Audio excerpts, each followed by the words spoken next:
This is my 11th year doing Grandparents Day. I first started doing it because the lady I replaced, she did it. I thought it was a great way to keep families engaged in our program and get them on campus so that they can see what we do and why we do things. And it's just a lot of fun.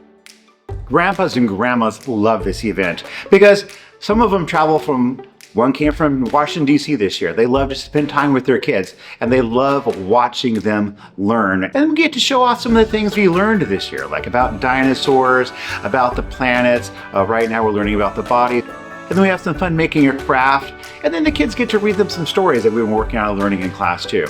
It's just a really fun day to connect and bond and bring home and school together as one. Oh, yeah!